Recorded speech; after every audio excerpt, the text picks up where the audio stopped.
Hello, and welcome to CVS Health's fourth quarter 2025 earnings call. We ask that you please hold all questions until the end of the prepared remarks, at which time you will be given instructions for the question and answer session. As a reminder, this conference is being recorded today. If you have any objections, please disconnect at this time. I would now like to pass the call to Larry McGrath, Chief Strategy Officer. Larry, please proceed. Good morning, and welcome to the CVS Health fourth quarter 2025 earnings call and webcast. I'm Larry McGrath, Executive Vice President of Capital Markets at CVS Health. I'm joined this morning by David Joyner, Chair and Chief Executive Officer, and Brian Newman, Chief Financial Officer. Following our prepared remarks, we'll host a question and answer session that will include additional members of the leadership team. Our press release and slide presentation have been posted to our website, along with our Form 10-K filed this morning with the SEC. Today's call is also being broadcast on our website. During this call, we'll make certain forward-looking statements.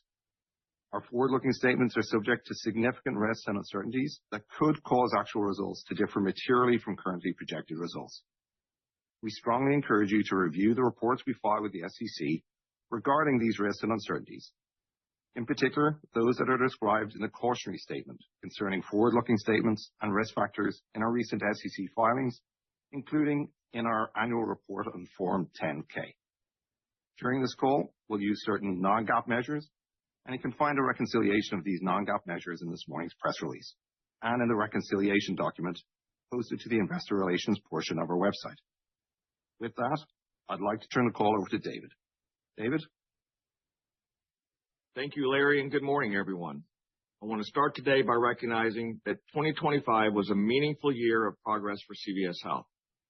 As I close out my first full year as CEO, I'm encouraged by our ongoing work to simplify the healthcare experience and make healthcare more affordable and accessible for American families.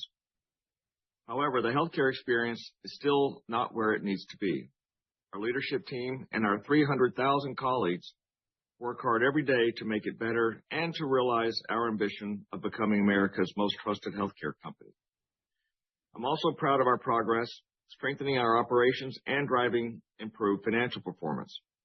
This morning, we are pleased to once again report another quarter of strong results. In the fourth quarter, we delivered adjusted operating income of $2.6 billion and adjusted earnings per share of $1.09. We are also reaffirming our full year 2026 adjusted EPS guidance range of $7 to $7.20 that we shared at our Investor Day in December. For full year 2025, we delivered adjusted earnings per share of $6.75 and operating cash flow of $10.6 billion, exceeding our initial expectations coming into the year for adjusted EPS by approximately 15%, and meaningfully outperforming our expectations on cash flow. We still have an incredible amount of earnings power to unlock across our diversified business, but our progress to date has been impressive. In our Aetna business, we dramatically improved our financial results, delivering a year-over-year adjusted operating income improvement of over $2.6 billion. We refreshed our leadership team, improved our culture, and strengthened our key points of distinction, including the capabilities that enabled our leading stars position among national payers. We entered 2026 with significant momentum and expect this year to be another strong step forward on our path to target margins. Our efforts are being recognized in the market. Recently, Aetna received the inaugural Best Gaining Health Plan of the Year award. This award acknowledged us for our high-quality offerings, technological innovation, and the best-in-class experiences we deliver to our members, partners, and providers. This recognition validates the disciplined execution and relentless commitment of our colleagues and is a powerful proof point that we are making progress, driving distinction, and improving simplicity in healthcare.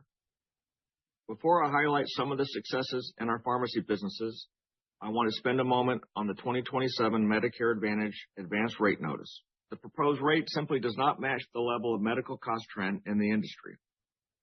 We are advocating for more appropriate funding to ensure adequate access, as well as the stability and sustainability of a program relied on by more than half of the seniors in this country.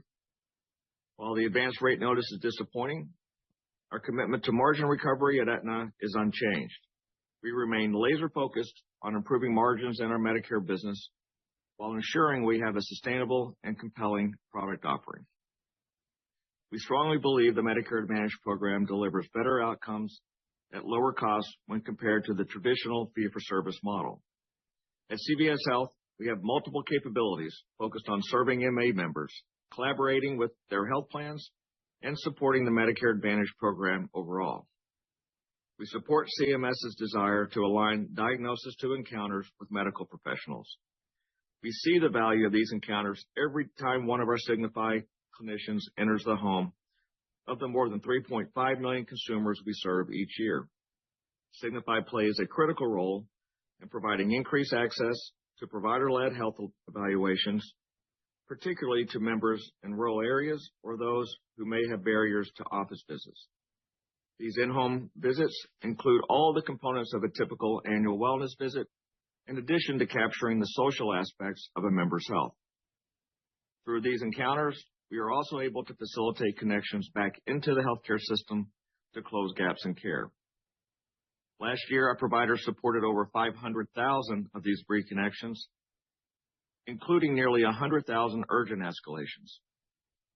Signify plays an important role in making sure Aetna and other health plan partners understand the holistic health of their members, which is critical to ensuring they receive appropriate care. Signify leads this market because of our focus on innovating to meet the needs of the seniors who welcome us into their homes. We will continue this innovation to ensure we support our clients and their members. We are aligned with CMS and recognize the significant benefits of value-based care and its ability to deliver significant savings and better engagement and outcomes.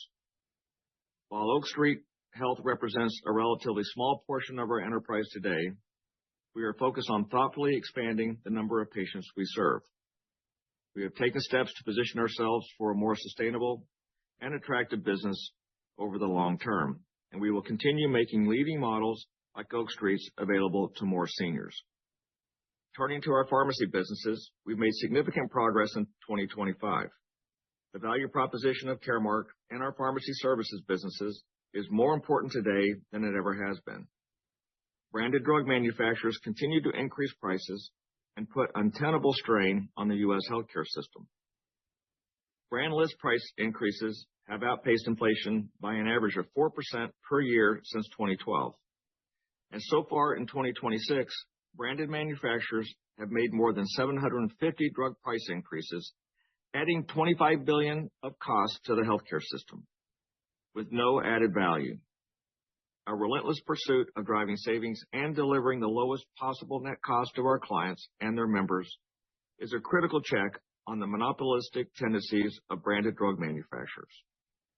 We use every tool at our disposal to achieve this goal, including our ability to generate competition among manufacturers, our innovative and transparent PBM model, our industry-leading specialty pharmacy capabilities, and our unique position in the biosimilar market.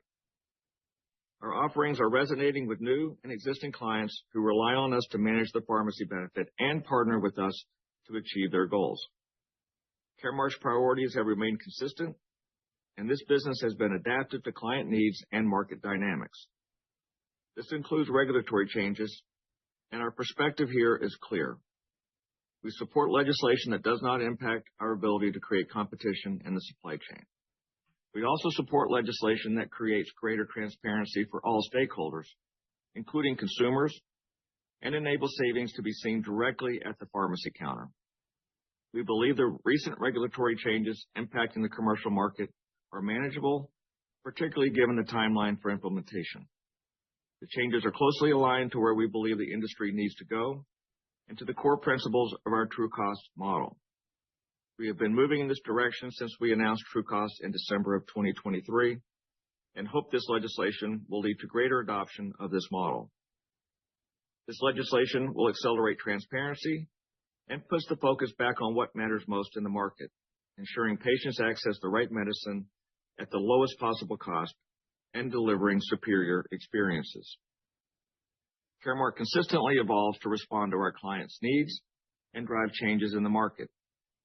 We did this 2 years ago with TrueCost and continue to do this today, including our work with the administration and our role as a key pharmacy partner to Trump Rx, helping to enable greater access and affordability of fertility medicines. This is a business that has regularly and proactively adapted to many market and regulatory changes over the last few decades. Importantly, our margins have remained durable as the value we deliver is vital to achieving prescription affordability in this country. And finally, CVS Pharmacy exceeded expectations in 2025 and established a new trajectory of at least flat earnings annually starting in 2026. This turnaround reflects our consistent investments in colleagues, technology, and the consumer experience. These were important and deliberate actions to transform consumer engagement at a national scale in community pharmacies. They also ensure we maintain our position as a trusted provider in the local communities we serve. And importantly, I'm pleased to say that we have successfully completed the transition to a cost-based reimbursement. This was a significant step in creating a more transparent and stable pharmacy market for the long term. And I'm proud of our team's ability to deliver on this important commitment to you. The strong foundation we built in 2025 gives me confidence in our path forward. As we look ahead to 2026, we will continue building momentum and expect another year of meaningful progress as we execute against our multi-year objectives. Our commitment to reimagining the healthcare experience has never been stronger. We are taking a lead to address some of the biggest challenges in the U.S. healthcare system: its cost, its complexity, and the fragmentation that exists today. By combining our unique set of enterprise capabilities, we can provide a connected solution for consumers that deliver better experiences and improve health outcomes at lower cost.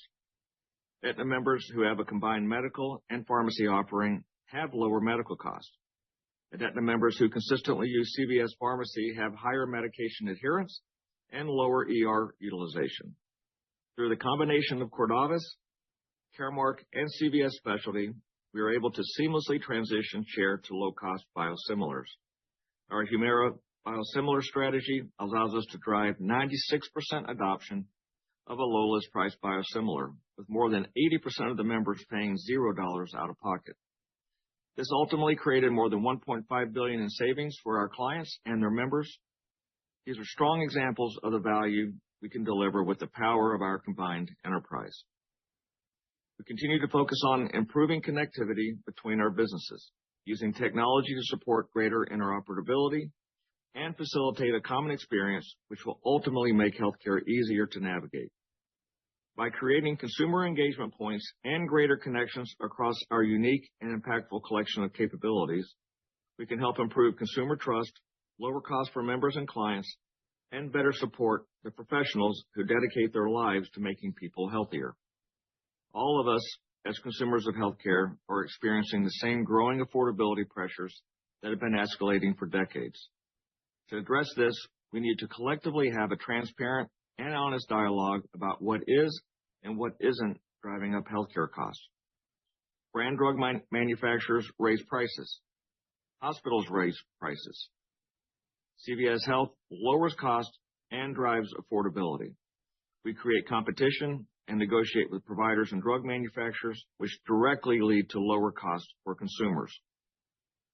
Aetna's network negotiations resulted in over $235 billion of savings for our members and clients. Caremark's negotiations with drug manufacturers deliver an incremental $45 billion of annual savings. Together, that's over $280 billion of annual savings we generate for our clients and members. Additionally, our care management programs, our local pharmacists, and our value-based care providers use clinical interventions and proactively manage the health of our members and patients to keep them healthy and avoid costly conditions. And our pharmacy businesses utilize their positions as some of the largest purchasers of pharmaceuticals in the world, as well as their sophisticated technology capabilities to drive savings for our clients and ensure patients can get the right medications at the lowest possible cost. The work we do is critical to counterbalance the inflationary pressure that gets placed on the systems by hospitals, branded pharmaceutical manufacturers, and others who, unlike CVS Health, are incentivized to raise the cost of healthcare. Across our businesses, we are also working to make the healthcare system easier to navigate. This starts with reducing the administrative obstacles that frustrate doctors and complicate treatment. Our Aetna business has the fewest medical services subject to prior authorization, about half as many as our nearest competitor. Additionally, 95% of eligible prior authorizations are approved within 24 hours, with many completed instantaneously. We are making the process simpler, faster, and less costly. We've previously highlighted the work we've done to streamline prior authorizations for musculoskeletal and oncology patients. Our condition-specific bundled prior authorizations replace the multiple approvals with just one, allowing us to expedite care, reduce frustration, and improve health outcomes. We have also begun to expand this approach for certain conditions and procedures such as IVF, combining authorizations for both medical care as well as the drugs required for treatment. Finally, as we talked about at our Investor Day, we are using our deep consumer engagement and extensive technology to address the lack of interoperability within the healthcare system. We continue to work diligently to unlock the potential value of this opportunity and look forward to providing you with updates. And in closing, I'm proud of what this team and organization accomplished in 2025. When I took this role, there were clearly more questions than answers about our businesses, our performance, and our strategy. As you can see, we are answering those questions with confidence and strong performance. We are building significant momentum by strengthening our operations, expanding our capabilities, and improving our financial performance. We share many of the same goals as the administration when it comes to improving the healthcare system, and are uniquely positioned to deliver better outcomes and experiences at lower cost for our consumers, patients, members, and clients. We are on the right path, and I'm excited about where we're headed. With that, I'll turn it over to Brian to walk through our financial details. Thank you, David, and good morning. I will cover three key topics in my remarks this morning. First, an update on our full year and fourth quarter results. Then I'll discuss cash flow and the balance sheet. And finally, I'll wrap up briefly discussing our latest thoughts on our outlook for 2026. As David mentioned, 2025 was a strong year of progress at CVS Health. We made meaningful strides to ensure each of our businesses is best in class and are continuing to advance our ambition to become America's most trusted healthcare company. Importantly, we did all of this while delivering on our financial commitments, in spite of unexpected challenges in some of our businesses. In 2025, we delivered full-year revenue of over $400 billion, adjusted EPS of $6.75, and operating cash flow of $10.6 billion, all of which meaningfully outperformed our initial expectations for the year.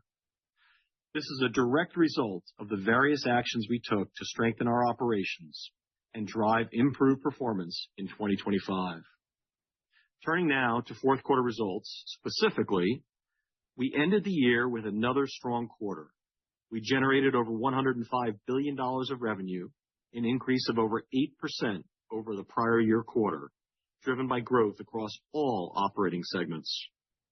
We delivered adjusted operating income of approximately $2.6 billion and adjusted EPS of $1.09. While these results were ahead of our expectations, they were modest declines from the prior year quarter. This was primarily driven by the expected decline in adjusted operating income in our healthcare benefits segment as a result of changes in the seasonality of the Medicare Part D program due to the impact of the Inflation Reduction Act. These decreases were partially offset by improved underlying performance in our government business within our healthcare benefits segment, as well as increases in adjusted operating income in our health services and pharmacy and consumer wellness segments. Finally, during the quarter, we generated cash flow from operations of approximately $3.4 billion. Turning now to each of our segments. In healthcare benefits, we generated over $36 billion of revenue in the quarter, an increase of over 10% from prior year. This increase is primarily driven by our government business, largely due to the impact of the IRA on the Medicare Part D program. We ended the year with approximately 26.6 million medical members, a slight decline sequentially, and a decrease of approximately 500,000 members from the prior year. The year-over-year decrease is primarily driven by declines in our individual exchange and government businesses, partially offset by growth in our commercial fee-based membership. The segment generated an adjusted operating loss during the quarter of $676 million, a modestly higher loss than the prior year quarter, primarily driven by changes in the seasonality of the Medicare Part D program. This result also reflects a deterioration of our risk adjustment position in our individual exchange business and a provision for increased flu activity observed late in the quarter. Partially offsetting these items was improved underlying performance in our government business. Our medical benefit ratio in the quarter was 94.8%, consistent with the prior year quarter. This result was impacted by all the drivers I just described, in addition to the impact of Medicaid pass-throughs that came in the last few days of the year. The combination of fourth quarter items related to Medicaid pass-throughs, our updated risk adjustment for the position, and our provision for the flu resulted in an approximately 20 basis point impact on our full-year MBR of 91.2%. While this result was slightly higher than the expectations we provided in early December, I want to be very clear. Medical cost trends in the quarter remained elevated across all products, but were broadly in line with our expectations. Days claims payable at the end of the quarter was approximately 38.9 days, a decrease of approximately 3.6 days sequentially, primarily driven by the utilization of premium deficiency reserves established in the first half of 2025, as well as continued improvements in claims processing. Excluding the impact of the PDRs, the sequential growth in reserves was consistent with the growth in premiums. We remain confident in the adequacy of our reserves. Shifting now to our health services segment, during the quarter, we generated revenues of over $51 billion, an increase of 9% year over year. This increase was primarily driven by pharmacy drug mix and brand inflation, partially offset by continued pharmacy client price improvements. We delivered adjusted operating income of approximately $1.9 billion in the quarter, an increase of over 9% from the prior year quarter, primarily driven by improved purchasing economics, partially offset by continued pharmacy client price improvements. Performance in our healthcare delivery business during the quarter was broadly in line with our expectations. Total revenues grew approximately 21% compared to the same quarter last year, excluding the impact of our exit from our CVS accountable care business. This increase was primarily driven by patient growth at Oak Street Health.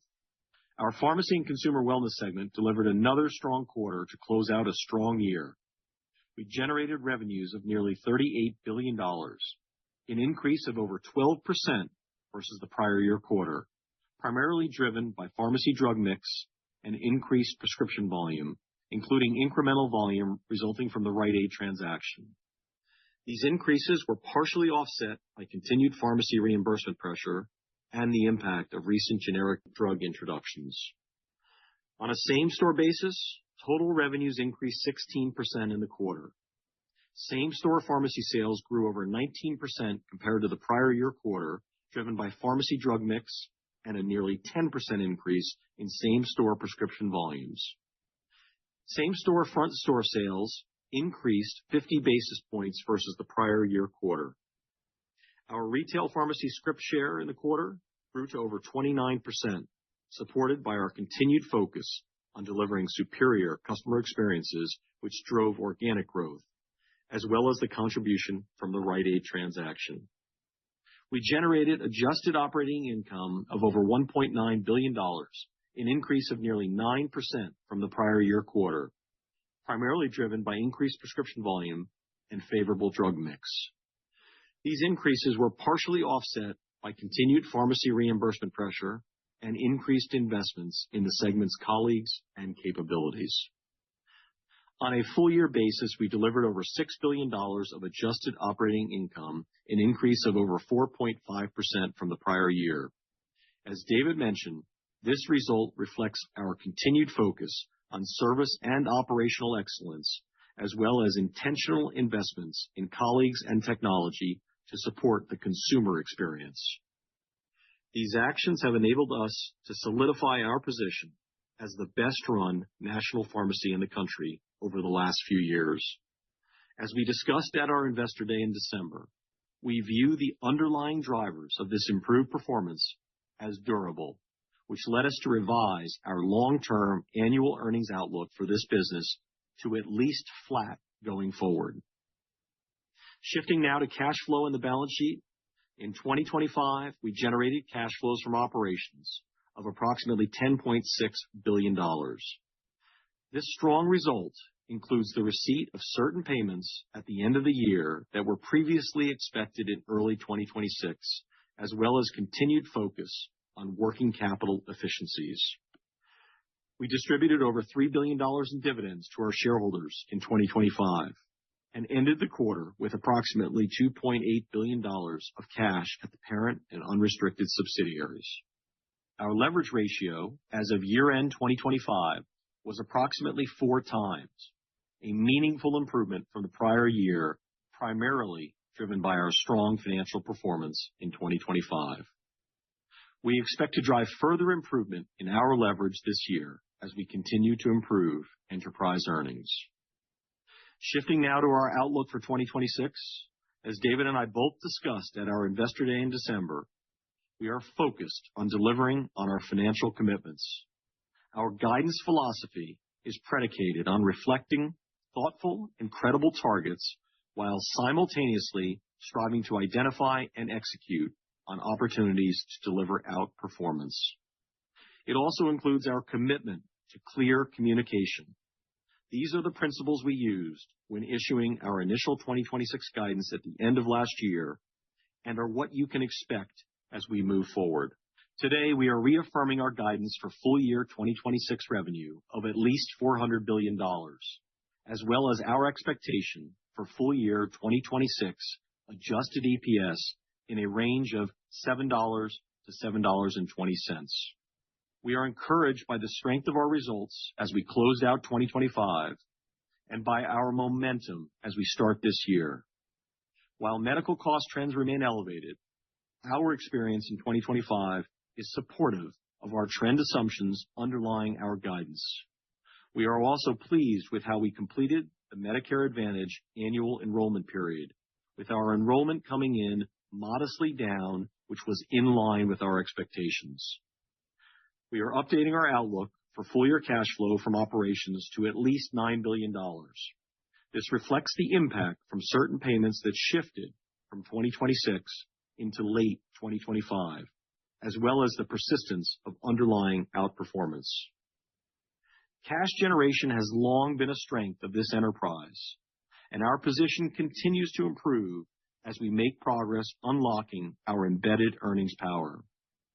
While our expectation for 2026 operating cash flow is down slightly, when combined with the higher cash flow we delivered in 2025, our cumulative cash flow expectation across 2025 and 2026 has increased by over $1.5 billion. We continue to expect a roughly 55-45 split of earnings between the first half and second half. As a reminder, we expect the increase between first quarter and fourth quarter MBR to be approximately 850 basis points in 2026, which is slightly steeper than the initial expectations we provided for 2025. You can find additional details on the components of our 2026 guidance on our investor relations website. Overall, 2025 was a strong year at CVS Health. We successfully navigated unexpected challenges and delivered on our targets. The performance of our diversified enterprise in 2025 reinforces that we are on the right track and building significant momentum into 2026. I'm confident 2026 will be another year of meaningful progress as we deliver on the tremendous amount of earnings opportunity ahead of us. We see a clear path to an incredible amount of shareholder value and are excited about the year ahead. With that, we will now open the call to your questions. Operator? Thank you. At this time, if you would like to ask a question, please click on the Raise Hand button, which can be found on the black bar at the bottom of your screen. When it is your turn, you will receive a message on your screen, and then you will hear your name called. Please accept, unmute your audio, and ask your question. If you are calling in today, *9 will activate the Raise Hand feature, and *6 can be used to mute and unmute your line. We ask that you please limit yourself to one question this morning. Our first question comes from Justin Lake with Wolfe. If you would like to unmute yourself and ask your question. Thanks. Good morning. Can you hear me? Yep, we can hear you, Justin. All right. So wanted to ask you about Medicare Advantage. My recollection is that the company had expected to return to target margins in the MA by 2028. How should we think about the potential impact of these preliminary 2027 rates on that trajectory? Would you still expect Medicare Advantage margins to improve in 2027 despite these rates? And lastly, just let us know your view on the potential impact to your mid-teens earnings growth target through 2028 shared at Investor Day for these rates. Thanks. Yep, perfect. So thanks, Justin, for the question. Obviously, the advance rate notice is top of mind for us as a company, and as we look at it, it's really affecting two parts of our business. We'll have Steve Nelson speak to the impact to Aetna, and I'll also give some perspectives on 27 and 28. And Dr. Shree will talk specifically about how it's impacting our healthcare delivery business. So let me just put some context around the rate notice as we're looking at it today. It's obviously much more impactful to the Aetna business. Oak Street remains an important part of our strategy, but I think it's important to note that it's a much smaller portion of our business and impact with the rate notice. So we remain committed to Medicare recovery. We think 25 proved that we made meaningful progress. We expect to continue with that progress into 26. I also think as we look more broadly at the MA program, it remains an important offering in terms of lowering costs and improving care for the Medicare beneficiaries. We think it's one of the most successful private and public sector partnerships, and we've actually seen that and it's been proven to be successful just based off the growth rate that we've seen with the enrollment now representing more than 50% of the seniors. So two things in the rate notice, and I think obviously if you look at the risk coding aspects of it, this is how we operate our business today. So it's consistent with the policies in the advanced rate notice.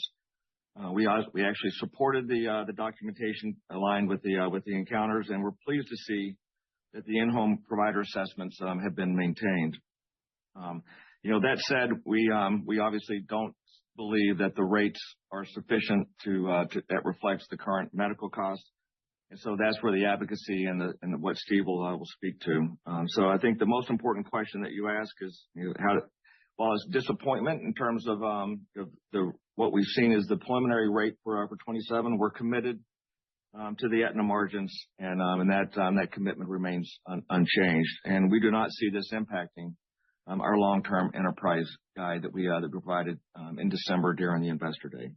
So, Steve, you want to talk specifically about some of the work you're doing at Aetna? Sure. Thanks, David. Good morning, Justin.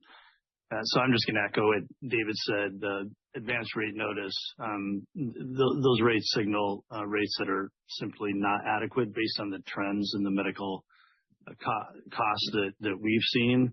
And, we've already engaged with CMS, and we're going to continue to engage and hopefully be helpful as we can bring this data forward and over the next several weeks advance to hopefully a final rate notice that is more in line with the trends that we're seeing. it's so important to the seniors that we serve to have access to these benefits and great healthcare that they need and deserve. So having said that, just a couple points to build on David's about how we think about our Medicare business. We've spent the last year and a half or so laying down this really strong foundation for the business, and we're going to continue to build on it. So the second straight successful year of executing both on the bids and the AEP. We're exiting AEP, this recent AEP, in line with what we signaled during our investor day, with modest contraction, but very much strengthening the business with a better geographic and product mix. We also continue to maintain the leading stars position.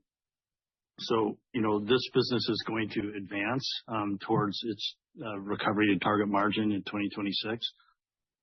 In addition to that, we talked about our group Medicare Advantage business, and that we had 50% of our block up for renewal in 2026, and we've executed on those rate renewals in a very positive way, and we'll continue to do that. So this business returns to target margin as well. It's an important part of our business for our enterprise.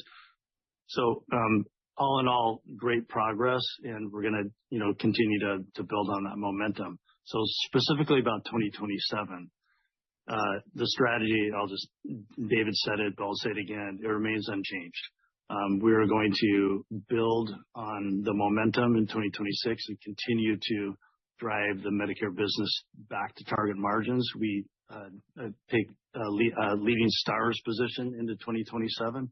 That will be very helpful. And so, notwithstanding the advanced rate notice, we think our business is well positioned. It's an important part of our portfolio at Aetna, and we really take pride in serving the members that we serve. So,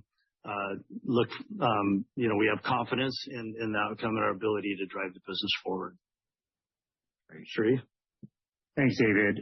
Thanks, Steve. So as David mentioned, we're pleased to see the value of in-home provider visits are maintained, and that's a recognition of the importance of Signify's business model. And we'll continue to provide this value to payer partners and members. However, as you've heard from David and Steve, the proposed rates fail to match utilization to cost trends, particularly as member needs become more complex. We firmly believe in the importance of value-based care, and Oak Street Health is a best-in-class model. It delivers better outcomes and better experiences at lower costs for the patients we serve. We will continue to assess the rate notice to understand the full impact and continue to share our insights with CMS. We have clear line of sight to improved performance and healthcare delivery in Oak Street Health in 2026, and will continue to make progress in future years. Thank you, Sri. All right, next question. Our next question comes from Lisa Gill with JP Morgan. If you'd like to ask your question. Good morning, and thanks very much. David, I just want to follow up on a couple of your comments you made as it relates to the PBM side of the business. First, when you talked about regulatory, you said, we're all for any type of regulation that doesn't impact the ability to create competition in the supply chain. So I have really a three-part question here. The first is, do you feel that currently what the FTC is proposing would in some way hinder your ability to negotiate in the supply chain? And is that the reason that we haven't seen some type of settlement yet for CVS Health? And then secondly, when I think about the PBM legislation, again, you talked about how that's manageable. We've seen you really start to shift your business towards transparency, towards many of the things that are talked about. So when I think about this, will it be the new default option in the marketplace? When I think about, transparency and some of the things they're asking for, whether it's pass-through rebates, et cetera. And then the third part is just really the long-term margin for the PBM. So, we understand there's this headwind with the guaranteed rebates in 2026, but can you talk about the time frame and how you think about long-term margins?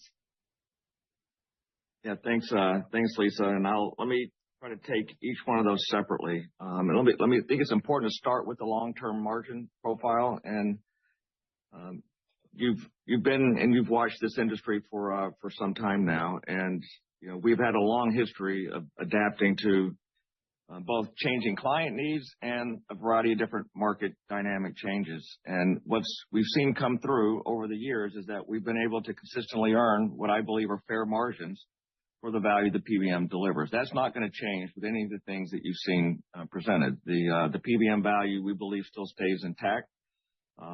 We remain the only entity that's, its sole job is to create the competition and actually negotiate for lower prices on the pharmaceutical supply chain. I talked a lot in the opening comments about, there's big drivers. Just in 26 alone, when you have 750 price increases that represent $25 billion of added cost to our customers just on our book alone, the role of the PBM, I think, remains more important now than ever, especially when you have launch prices that we've seen a median price of over $350,000. So this, again, I think speaks to somebody needs to play the role to continue to be the competition and or create an entity that lowers costs for the consumer. So that said, what we've seen now at least is more clarity on where the reform is coming from. So the good news is that we know, at least with the legislation, how to operate and how to run our business, and we have time to put the changes in place. I can't speak to the FTC while we're in conversations. We're really not in a position to be able to elaborate or talk to the specifics. But I will say, at least consistent with the PBM legislation, the tools that we've seen are essentially leaning into what we've been doing for the last couple of years. And this is in large part what I saw when I first came back into the business, which is the market needed to change. We were leading that change with both true cost on the PBM side and cost manage at retail. So the fact is, we anticipated these changes, we're driving the change, and now I'm going to have Ed Devaney speak more broadly to how we're thinking about true cost and maybe this being an accelerator for the adoption. So thank you, David, and appreciate the question, Lisa. And with true cost, we anticipated the market events would demand change in the marketplace, which is really why Caremark innovated and led the market over 2 years ago. It's important to remember that true cost is built for transparency, durability, and stable margins. The PBM industry is a dynamic market, and profit pools not only have evolved over time, but we certainly expect they will evolve in the future. And we ultimately believe the margin profile will be similar, and underlying growth for Caremark remains unchanged. We're excited about the shift to greater transparency and believe this recent legislation will accelerate adoption of true cost. All right. Thanks, Ed. All right. Operator, next question. Your next question comes from Michael Cherny with Leerink. If you would like to ask your question. Good morning, and thanks for taking the question. Maybe to keep the momentum going, I'd love to dig in a little bit on PCW. Great to hear the progress on CostVantage, the completion of the contracting. As you think about your market positioning to 26, especially going on a full basis with CostVantage, with the Rite Aid scripts that are continuing to ramp, how do you think about your opportunity to continue to gain share, and where do you see the competitive position across the market given the changing competitive dynamics that are currently in place relative to your position as a all-encompassing omnipresent pharmacy, obviously with the mail side attached as well? Thank you. Yeah, thanks, Michael. I think I'm going to have Len Shankman talk specifically to the PCW. Thanks, David, and appreciate the question, Michael. Let me start by just highlighting 2025, which really serves as the foundation for the future. PCW delivered another strong quarter, and we're delivering these results by operating at high levels of service, colleague engagement, and driving strong execution across the business. In the pharmacy, we saw prescription growth from market disruption, which is inclusive of the Rite Aid asset acquisition, and pharmacy innovation as well. And let me remind you of the positive impacts that we saw through the Rite Aid acquisition. We successfully welcomed 9 million new patients into our stores and welcomed over 3,500 new colleagues from Rite Aid into CVS Health. And the transaction allowed us to serve patients who were left without a community pharmacy while also expanding our coast-to-coast footprint. And I think this success reflects our deep commitments to ensuring patients maintain continued access to care they need, especially in the communities we serve throughout our country. Finally, with pharmacy, as David mentioned in his prepared remarks, we have successfully completed the transition to cost-based reimbursement across commercial, third-party discount, Medicare, and Medicaid lines of business, and the cost-based pricing models are performing in line with our expectations. The front store performance was powered by a few initiatives in particular. We're focused on delivering value and driving loyalty through improved value propositions. We're localizing our assortment to better meet the needs of our customers. We're providing excellent customer service, and the consumer sits at the center of all of our decisions and experiences, which combined for the front store is resulting in growth in our customer base, increased trips, and increased retail market share, leading to our fourth consecutive quarter of front store comp growth. And finally, we continue to invest in our colleagues, technology, and AI to improve consumer experience. And as Brian mentioned in his remarks, our results demonstrate that we are the best-run pharmacy in the country, operating nationally with strong consumer engagement, expertise, and trust. So if I shift to this year, we feel good about our position in 2026. And as discussed during our Investor Day, we've built a competitive advantage that we believe no one else in healthcare can replicate. We will continue to expand the role we play in customers' everyday health and retail convenience. And this is demonstrated by our pharmacy script growth, driven by innovation, adherence, and strong service levels, an emphasis on the front store through localized assortment, loyalty, and best-in-class customer experience, all through value propositions that resonate with our customers. And let me just give you one example of those value propositions.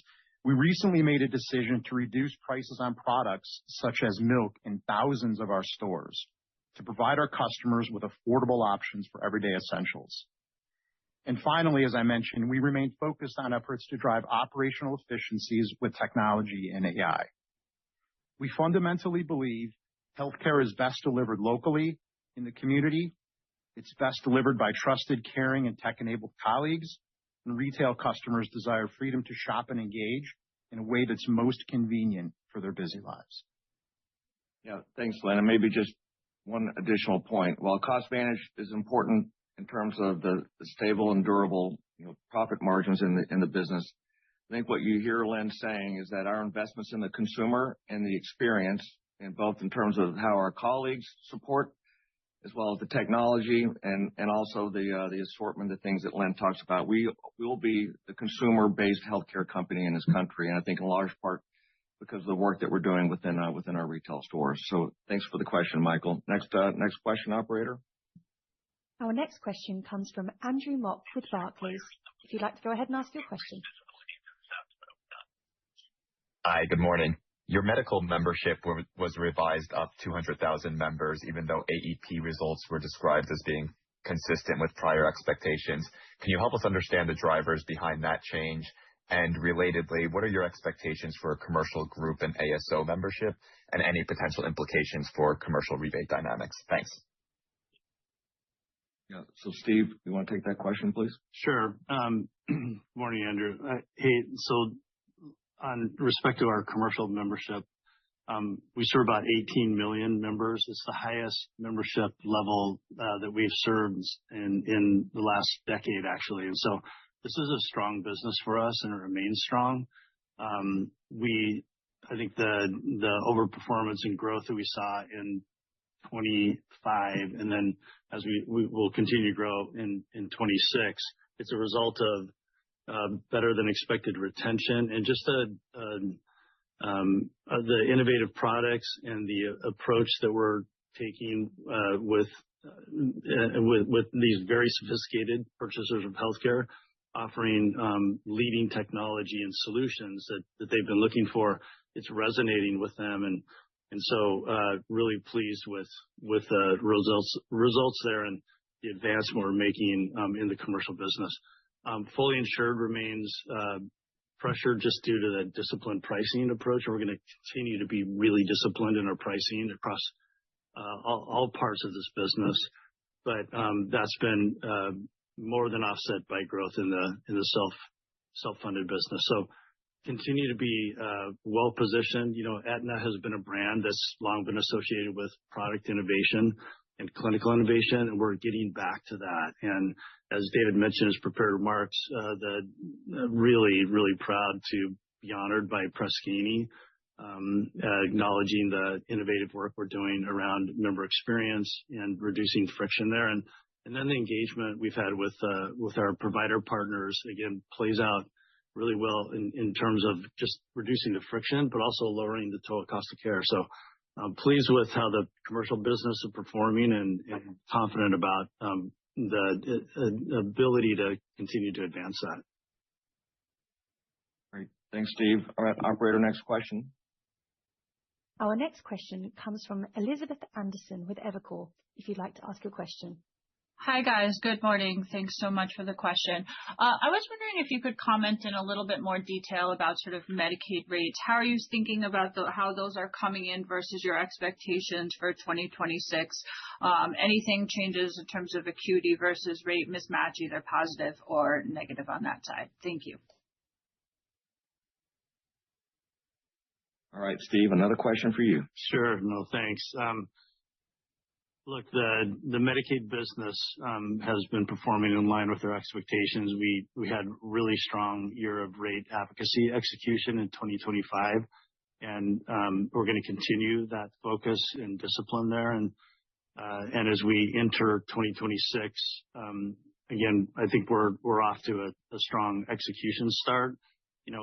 It's obviously a high trend environment. We remain, cautious and prudent as we think about this, but it's the trends that we're seeing are in line with what we've laid out in our expectations. So we're going to continue to work really closely with our state partners to make sure we have adequate rates, but also to provide clinical and operational excellence. This is a really important population that we serve, and proud to do it. And look, I like our progress on the Medicaid business overall. Great. All right. Operator, next question. Our next question comes from George Hill with Deutsche Bank. If you'd like to ask your question. Yep. Good morning, guys, and appreciate taking the question. And you guys, I'll say, David, you're probably going to defer this one right to Steve as well. I guess I appreciate that you guys provided the color on the MLR expectations for 2026. Steve, I was just wondering if you might provide any color on kind of the directional pieces inside of MA, Medicaid, commercial, and any of the other lines of business, kind of following up on Elizabeth's question, like kind of where will MLR look a little bit better? Where will MLR look a little bit worse? And would love to hear any big moving pieces you would call out. All right, I'm going to have Brian take this first, George. So yeah, thanks, David, and hi, George. How are you? Last year was I think a strong first year of our journey to the target margins. You'll recall AOI improved by about $2.6 billion. We expect another year, George, of strong progress in 26. We continue to make progress towards achieving the target margins in each of the businesses. And we've been clear that trends are still very elevated, but we're not expecting that to change in 26. So as you think about the expectations embedded in the guide for each of the businesses, in Medicare, we expect another year of margin improvement driven by a rational, disciplined approach to pricing in our individual and PDP products and repricing in our group MA business. On the Medicaid side, I'd expect to maintain our cautious outlook on performance in light of the broader pressures across the industry that we're seeing. And then lastly, in commercial, we've maintained pricing discipline. And as a result, I think you can expect performance in 26 will remain strong. So I just emphasize tremendous earning power at Aetna. We have built a strong foundation in 25, and we have confidence as we'll go down the right path in 26. So Steve, you want to provide some more color? Sure. Thanks, Brian. Look, we're really pleased with the performance of the business overall. Each business has made meaningful progress in 2025, and we build on that momentum. I think it's important to understand some of the drivers as you ask about we've maintained focus and discipline around executing. So we're always going to be focused on returning the business target margin, pricing discipline. I'm switching microphones here so you can, I guess there's audio problems. I'm not sure. But so I'll keep going here. But look, we have an opportunity to continue to build on the momentum across the business. But an additional driver beyond just focus on the fundamentals is we've built this really strong culture at Aetna, which, when you have more than 50,000 colleagues all aligned, to returning the business to not only target margin, but a leading capability and consumer solutions company. We're really excited about the progress there and just the engagement of our population. And I would include CVS overall, as we feel supported by the enterprise.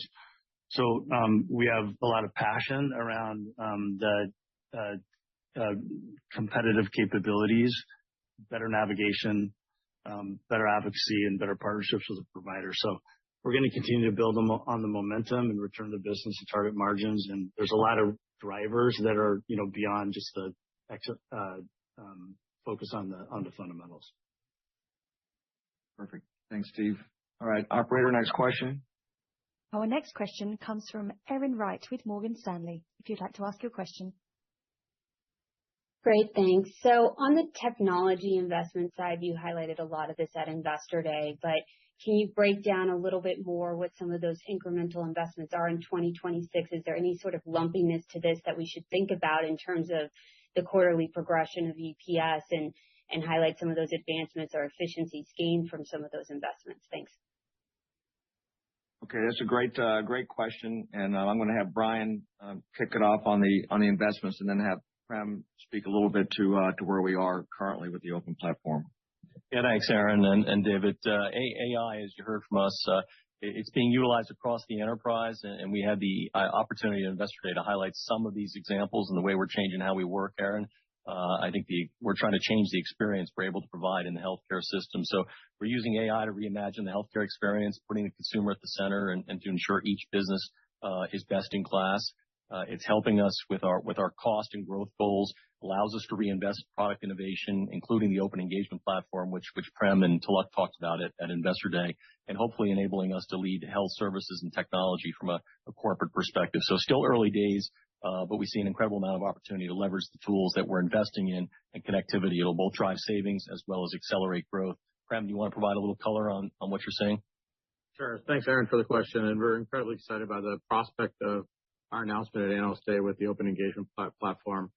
Progress to date is performing well, and we believe we're uniquely positioned to create the next generation of healthcare engagement.